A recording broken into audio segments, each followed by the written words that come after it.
Assalamu alaikum and hi friends. Welcome to my kitchen by Fasa. எல்லாரும் நலமா இருப்பீங்கன்னு நினைக்கிறேன். இன்னொரு வீடியோவில் எல்லாரையும் சந்திக்கிறதுல சந்தோஷம். இன்றைக்கு இந்த வீடியோ எப்படி இருக்குதுன்னு பார்ப்போம்.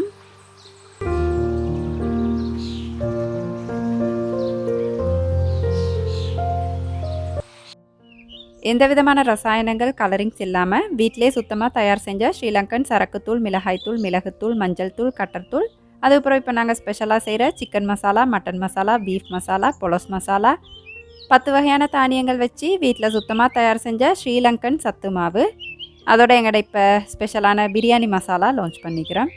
டீட்டெயில் எல்லாமே டிஸ்கிரிப்ஷனில் தந்திக்கிறேன், வேணுமெண்டா பார்த்து ஆர்டர் பண்ணிக்கோங்க.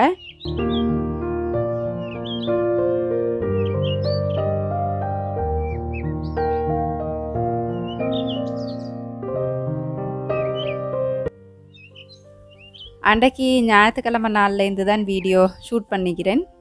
அப்போ ஹஸ்பண்ட் வந்துட்டு வேலை செஞ்சுட்டிருக்கிறாங்க. ஏண்டா இப்போ மழை அப்படின்றதால புல்லெல்லாம் வந்துட்டு அவசரமாகவே வளர்ந்துடும். கொஞ்ச நாளைக்கு ஒருக்கா இந்த மாதிரி கட் பண்ணணும். முன்னுக்கெல்லாம் ஃபுல்லாகவே புல்லாக தான் நீந்துச்சு. அதுக்கப்புறம் நாங்கள் தோட்டம் செய்ய ஸ்டார்ட் பண்ணினத்தில் இருந்து இந்த நாள் இந்த களை பிடுங்குவோம் இல்லையா, புல் வளர களை பிடுங்குவோம். அதனால் இப்போ முன்னுக்கு புல் ஒன்றும் இல்லை, பின்னுக்கும் இல்லை, இந்த சைடில் மட்டும் கொஞ்சம் புல் வளருது. அப்போ ஹஸ்பண்ட் வந்துட்டு அதை கொஞ்சம் நாளைக்கு ஒருக்கா அந்த மாதிரி கட் பண்ணி விட்டுருவாங்க. இன்னொரு விஷயம் உங்களோட கதைக்கணும் அப்படின்னு நினச்சேன். இந்த நாட்களில் எந்த சோஷியல் மீடியா பிளாட்ஃபார்ம் ஸ்க்ரோல் பண்ணிட்டு போனாலும் மனசு கனத்துட்டு போகிற ஒரு விஷயம் இந்த பலஸ்தீன் இஸ்ரேல் யுத்தம். மதம், இனம் இதெல்லாம் தாண்டி மனித நேயத்தோட மட்டும் இதை பார்த்தாலே இது முறையாக நடக்கிற போரா அப்படின்ற சந்தேகமே இல்லாமல் எல்லாருக்கும் தெரியும் இல்லையா. 2 குழுக்களுக்கு இடையில் போர் நடக்குதுண்டா நடுவில் என்னதுக்கு பொதுமக்களும் சின்ன ஒன்றுமே அறியாத அந்த பிஞ்சு புள்ளகளும் என்னதுக்கு கொல்லப்படணும் இல்லையா. அது வந்துட்டு மனசு அவ்வளோ ஒரு கனமாக கணக்குது. அப்போல்லாம் எனக்கு நினைக்கும் எங்களோட புள்ளகளை வந்துட்டு நல்ல மனித நேயத்தோட வளர்க்கணும் அப்படின்னு சொல்லிட்டு.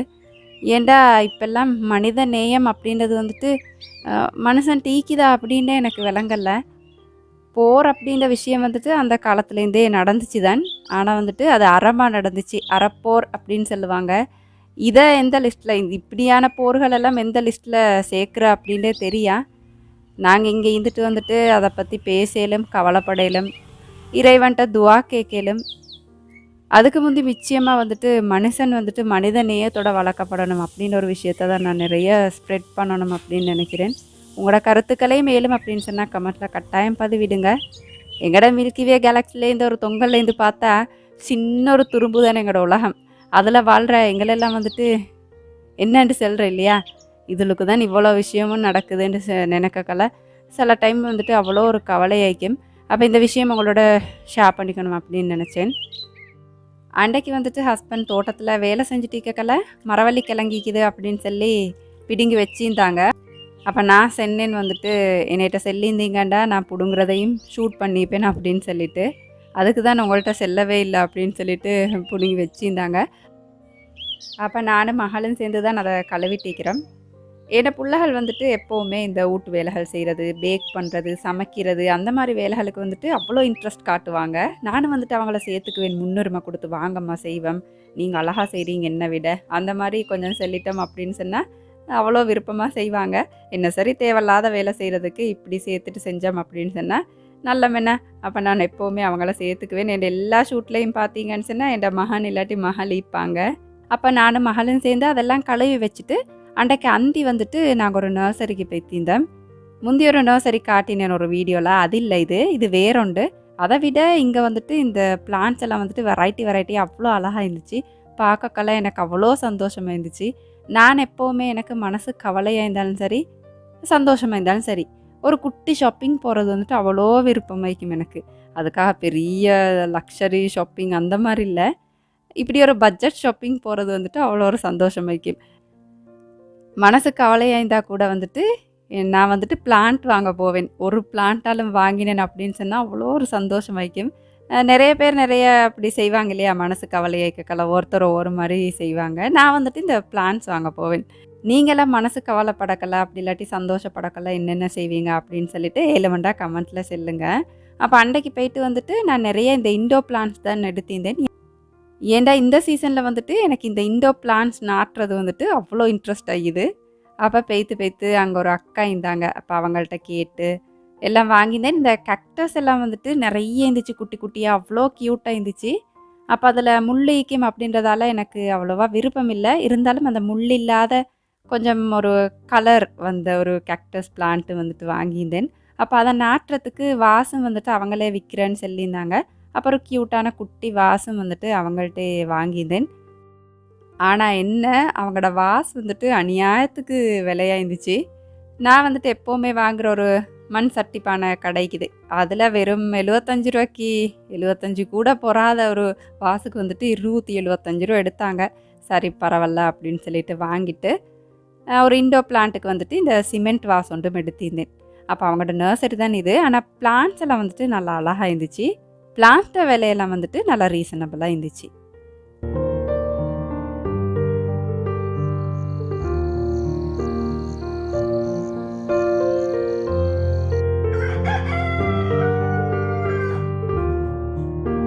இப்போ நீங்கள் பார்க்குறது வந்துட்டு என் 5 AM ரொட்டீன் தான். மஞ்சக்காய் வெல்லம் எப்போவுமே நான் நைட்டில் தோலெல்லாம் முறித்து சின்ன சின்னதாக கட் பண்ணி தண்ணியில் அப்படியே போட்டு வச்சுருவேன். அடுத்த நாள் வந்துட்டு ஆவியில் தான் அவிப்போம் அப்படின்னு சொல்லி அவிக்க போகிறேன். ஏன்னா இந்த பத்தலை மஞ்சக்காய் வெல்லம் வந்துட்டு பொதுவாக நான் ஆவியில் தான் அவிப்பேன். சில டைமில் வந்துட்டு தண்ணி ஊற்றியும் அவிக்கிறேன். அப்போ ஒரு நாள் என்னமோ ஒரு கிளிப் சேர்த்திருந்தேன் பத்தலை அவிச்சு காட்டுற மாதிரி. அப்போ அதில் ஒரு கமெண்ட் வந்துச்சு, ஆவியில் அவிங்க சிஸ்டர் ஹெல்த்தி ஐக்கியம் அப்படின்னு சொல்லிட்டு. உண்மையிலே ஒரு உண்மையான விஷயம் வந்துட்டு. ஏன்டா நிறைய ஸ்ரீலங்காவில் பார்த்தோம் அப்படின்னு சொன்னால் இந்த பத்தலை மஞ்சக்கிழங்கு இதெல்லாம் நாங்கள் தண்ணியிலன்னா அவிப்போம். அப்போ அப்படி அவிக்காமல் ஆவியில் அவிங்க அவசரமாக வெந்திருமும் தான் ஆரோக்கியமும் மிக்கும். அப்போ அதை அப்படியே அவிக்க போட்டுட்டு ஹஸ்பண்டுக்கு அன்றைக்கு வந்துட்டு அவரக்காய் கேரட் பிலிந்திக்காவெல்லாம் போட்டு முட்டை பொரிச்சு கொடுப்போம் அப்படின்னு பார்த்தேன். நைட்டில் உள்ள இறைச்சி கறி கொஞ்சம் மீந்துச்சு. அப்போ அதோட இந்த முட்டையும் பொரிச்சு வச்சோம் அப்படின்னு சொன்னால் சிம்பிளாக லஞ்ச் பாக்ஸ் அவங்களுக்கு வந்துட்டு பேக் பண்ணி கொடுத்துரு எலுமெண்டு சொல்லிட்டு.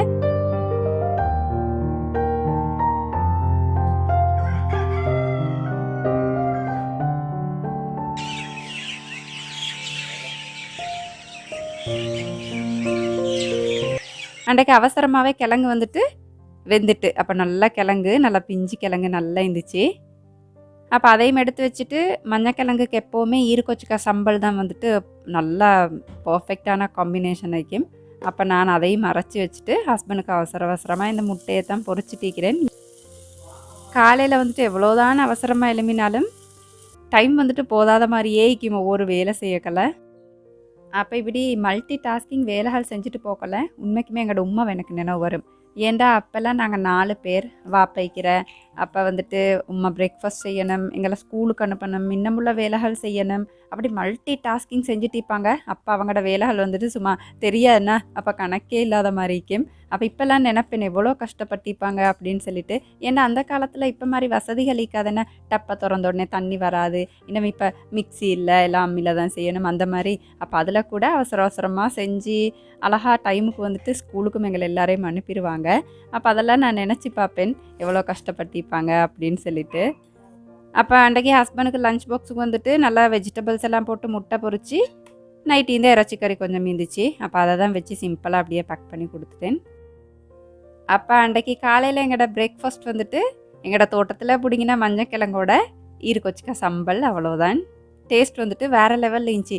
ஏன்டா நல்லா பிஞ்சு கிழங்கு டேஸ்ட் வந்துட்டு அப்படி இருந்துச்சு.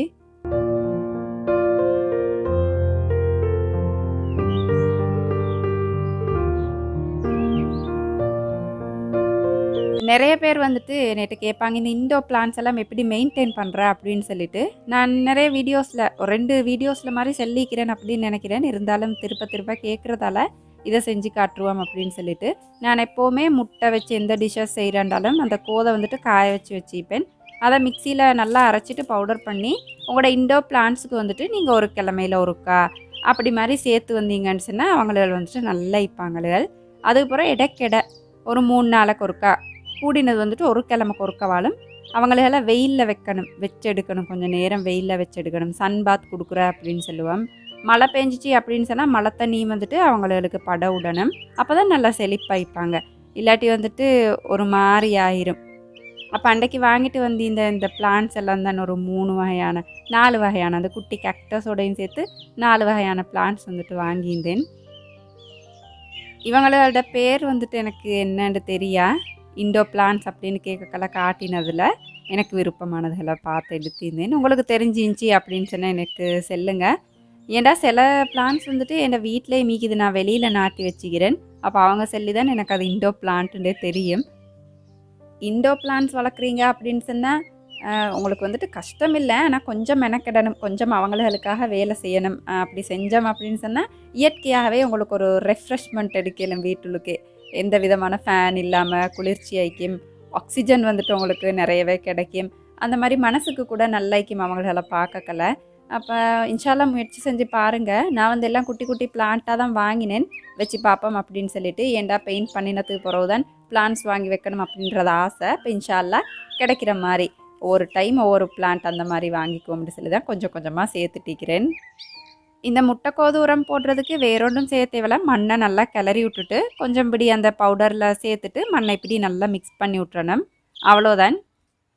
தண்ணி நல்லாவே இல்லாமல் காஞ்ச மாதிரிக்குது அப்படின்னு சொன்னால் தண்ணி கொஞ்சமாக உங்களுக்கு ஊற்றலும், அப்படி இல்லாட்டி ஸ்ப்ரே பாட்டில் வச்சு ஸ்ப்ரே பண்ணி விட்டாலே போதும். அப்போ அந்த குட்டி கக்டஸை வந்துட்டு இப்போ நான் காட்டுறேன் இல்லையா, இந்த குட்டி வாஸில் வைப்போம் அப்படின்னு சொல்லி தான் நாட்டிட்டிக்கிறேன். இந்த கக்டஸ் வந்த குட்டி வாசை கண்ட உடனே என் மகளுக்கு வந்துட்டு அவ்வளோ ஒரு விருப்பமாயிட்டு. ஏன்டா அவருக்கு அந்த குட்டி குட்டி சாமன் எல்லாம் சரியான விருப்பம் இல்லையா. அப்போ நேற்று சொல்லியிருந்தாங்க, அம்மா நான் இதுக்கு பெயிண்ட் பண்ணி தரேன் அழகா, நீங்கள் வந்துட்டு அதுலேயும் ஒரு பிளான்ட் வைங்க அப்படின்னு சொல்லிட்டு. அப்போ சரி அப்படின்னு சொல்லி நான் கொடுத்துட்டேன். அப்போ அவள் அதுக்கு பெயிண்ட் பண்ணி வச்சுருந்தாங்க. இன்ஷால்லா நான் அடுத்த ஒரு வீடியோவில் காட்டுறேன் உங்களுக்கு. அப்போ அந்த கக்டஸை வச்சு ஓரத்தில் இப்படி குட்டி குட்டி கலர் வந்த கல்லுகள் வச்சோம் அப்படின்னு சொன்னால் அழகாய்க்கும் அப்படின்னு சொல்லி குட்டி ஒரு டெக்கரேஷன். அப்போ அன்றைக்கு வந்துட்டு இந்த இண்டோ பிளான்ட் எல்லாத்தையும் வந்துட்டு நல்லா முட்டைக்கோது உரம் எல்லாம் போட்டு தண்ணியெல்லாம் ஸ்ப்ரே பண்ணி கொஞ்சம் வெயிலில் வச்சு அப்படியே உள்ளுக்கு எடுத்து வச்சிடணும் அப்படின்றது தான் பிளான் வந்துட்டு. அப்போ அதை தான் செஞ்சுட்டிருக்கிறேன். மிச்சம் காலம் மீந்தே எனக்கு ஒரு ஆசை, நிறைய வீட்டுக்கு வந்துட்டு பிளான்ட்ஸ் வச்சு வளர்க்கணும் அப்படின்னு சொல்லிட்டு.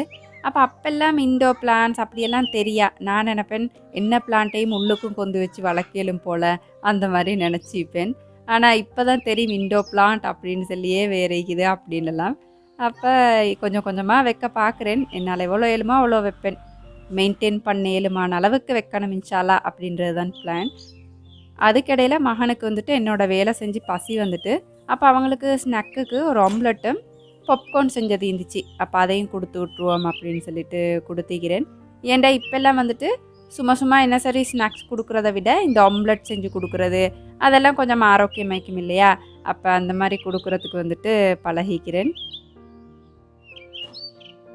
அதோட அன்றைக்கு லஞ்சுக்கு வந்துட்டு முந்தினண்டு பறித்த அவரக்காய், பீக்கங்காய் எல்லாமே இருந்துச்சு. அப்போ எல்லாம் போட்டு ஒரு சுண்டல் மாதிரி செஞ்சு விட்ருவோம் அப்படின்னு சொல்லி தான் வேக வச்சுட்டிக்கிறேன். இப்போல்லாம் எப்போ பார்த்தாலும் மழை பெய்யுது அப்படின்றதால விறகெல்லாம் வந்துட்டு ஈரம், விறகடுப்பு பற்ற வைக்கிறதே அவ்வளோ கஷ்டமாக்குது. பொதுவாக இப்போ மிச்சமாகவே கொஞ்சம் இந்த கேஸ் தான் பாவிச்சப்படுது. என்னதான் கேஸில் ஆக்கினாலும் எங்களோட விறகடுப்புக்கு ஈடாகவே ஆகாது. இருந்தாலும் இல்லாததுக்கு பரவாயில்ல அப்படின்னு சொல்லுவோம் இல்லையா, அதை மாதிரி இந்த மழை காலத்தில் அது வந்துட்டு கொஞ்சம் லேஸ் ஆகிக்குது.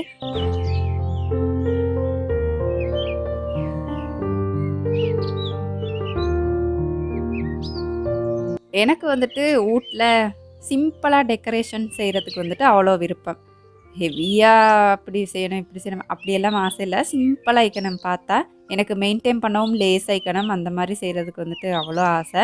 அப்போ எப்போவுமே ஒரு பிளான்ட்டையாவது ஒரு இடத்துலேருந்து இன்னொரு இடத்துக்கு அப்படி மாற்றி வச்சுட்டே இப்போ ஏண்டா ஒரே இடத்துல அப்படியே பார்க்கல, ஒரே மாதிரி பார்க்கல கொஞ்சம் சலிப்பு மாதிரி வரும் இல்லையா. அதை சுற்றி ஒரு பிளான்ட் வாசையாவது அங்கிட்டு இங்கிட்டு மாற்றி பார்ப்பேன். அப்போ நானும் மகனும் சேர்ந்து தான் இது இங்கே வைப்போமா அங்கே வைப்போமா அப்படின்னு சொல்லி ஐடியா பண்ணி வச்சுட்டிக்கிறோம். வீடு அப்படின்ற ஒரு விஷயம் வந்துட்டு சரியான ஒரு பொறுமதியான விஷயம் இல்லையா. ஏண்டா வெளியில் போய்ட்டு அழுத்துட்டு வர ஹஸ்பண்ட்மார்களாகட்டும், வாப்பமார்களாகட்டும், வெளியில் போய்ட்டு வர பிள்ளைகளாகட்டும், அந்த வீட்டுக்கு வந்தால் ஒரு நிம்மதி அப்படின்ட்டு நினைக்கிற அளவுக்கு எங்களோட வீடு இருக்கணும் அப்படின்னு நான் நினைப்பேன். சூழலாகட்டும், வீட்டுள்ளுக்காகட்டும், அந்த மாதிரி. அப்போ எப்போவுமே வீட்டுக்கு சுவருக்கு அடிக்கிற பெயிண்ட் வந்துட்டு லைட் கலராக இருந்துச்சு அப்படின்னு சொன்னால் மனதுக்கு இதை மைக்கும் அப்படின்னு நான் கேள்விப்பட்டு தான் வெள்ளை சூஸ் பண்ணி இந்த வெள்ளை அடிப்போம் அப்படின்னு சொல்லிட்டு. வைக்கிற சாமான்களும் தானே எப்போவுமே சிம்பிளாக இருந்துச்சு அப்படின்னு சொன்னால் மனசுக்கு நல்லைக்கும் இல்லையா? எனக்குண்டா அப்படிதான் நிறைய சாமான் இருந்துச்சுண்டா தலைவலி மாரி, ஐயோ! இதெல்லாம் தூசி பிடிக்குமே, துடைக்கணுமே, இழுத்து போட்டுருவான், கடக வைக்கணுமே, அந்த மாரி எனக்கு டென்ஷன் ஆகும். ஆனா சிம்பிளா இருந்துச்சு அப்படின்னு சொன்னா எனக்கு மெயின்டெயின் பண்ணவும் லேசி. அதோட பார்த்த உடனே மனசுக்கு வந்துட்டு அவ்வளோ ரிலாக்ஸ்ட் ஆயிக்கும். அப்ப அந்த மாரி மெயின்டெயின் பண்ணணும்னு எப்பவுமே நெனைப்பேன். அப்ப அன்றைக்கு பகலைக்கு வந்துட்டு எங்களுக்கு லஞ்ச் மீன் கறி சமைச்சிருந்தேன். அப்ப அதோட எங்கட கூட்டு சுண்டல், அவரக்காய், பீக்கங்காய் எல்லாம் போட்டு செஞ்ச கூட்டு சுண்டல் நல்லா டேஸ்ட்டாக இருந்துச்சு. அந்த ரெசிபியெல்லாம் நான் ஏற்கனவே ஷேர் பண்ணிக்கிறேன். வேணும்டா உங்களுக்கு டிஸ்கிரிப்ஷனில் லிங்க்கை தரேன்னு பார்த்துக்கோங்க. அன்றைக்கு வந்துட்டு நானும் மகனும் சேர்ந்து சின்னதாக சிம்பிளாக ஒரு பிரேக்ஃபாஸ்ட் ரெசிபி ஒன்று ட்ரை பண்ணுவோம் அப்படின்னு ட்ரை பண்ணியிருந்தேன். மசாலான்னு நல்லா இருந்துச்சு. அதுக்கு பிறகு தான் நான் அந்த ரெசிபியை உங்களோட ஷேர் பண்ணிக்கிறேன். இது ஒன்றும் இல்லை, முதலாவது ஒரு முட்டை எடுத்து பீட் பண்ணிவிட்டு கொஞ்சம் வெனிலா எசன்ஸும் சேர்த்து மிக்ஸ் பண்ணிக்கோங்க. அதோட பாலும் சேர்த்து மிக்ஸ் பண்ணிடணும். மிக்ஸ் பண்ணிவிட்டு கொஞ்சம் எண்ணெய், அதுக்கு பிறகு உப்பு, கொஞ்சமாக சீனி சேர்த்துக்கோங்க. உங்களோட தேவையை பொறுத்து சேர்க்கலும். ஆனால் சீனி வந்துட்டு கொஞ்சமாக சேர்த்தா கூட இந்த பேன் கேக் வந்துட்டு நல்லா டேஸ்ட் ஆகிக்கும். இப்போ தான் சொல்கிறேன், இது வந்துட்டு ஒரு பேன் கேக். மேலே வந்துட்டு கொஞ்சம் பேக்கிங் சோடா, பேக்கிங் பவுடர் போட்டு மிக்ஸ் பண்ணிவிட்டு அதையும் இந்த பால் கலவைக்குது இல்லையா, இதில் போட்டு நல்லா கட்டி இல்லாமல் மிக்ஸ் பண்ணி எடுத்துடணும். மிக்ஸ் பண்ணிவிட்டு ஒரு 15லேருந்து 20 நிமிஷம் அப்படியே வச்சிடணும். இது வந்துட்டு லேசாக செய்யக்கூடிய ஒரு பேன் கேக் ரெசிபி தான். டைமே இல்லை, ஆனால் பிரேக்ஃபாஸ்ட்டு வீட்லேயே செய்யணும் அப்படின்ற சந்தர்ப்பத்தில் உங்களுக்கு இந்த ரெசிபி ட்ரை பண்ணி பார்க்கலாம்.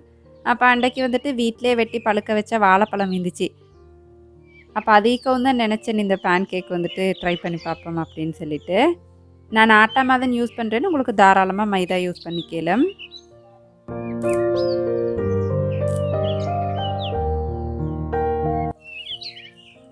ஃபஸ்ட்டாக வந்துட்டு பேனில் கொஞ்சம் பட்டர் அப்படி இல்லாட்டி மாகரினை இப்படி மெல்ட் பண்ணிக்கணும். அதிலே கொஞ்சம் சீனி சேர்த்திங்க அப்படின்னா கொஞ்சம் நேரத்தில் வந்துட்டு அது கருகி அந்த கேரமல் ஆகும் அப்படின்னு சொல்லுவோம் இல்லையா, அந்த கலருக்கு சாடவாக வரக்கலை. அதுக்கு மேலேயே வாழைப்பழத்தை வந்துட்டு குட்டி குட்டி பீசஸாக கட் பண்ணி இப்போ நான் காட்டுற மாதிரி பரத்தி விட்டுறணும். அதுக்கப்புறம் எங்களோட பேன் கேக் கலவைக்குது இல்லையா, அதை இப்படி ஊற்றிடணும்.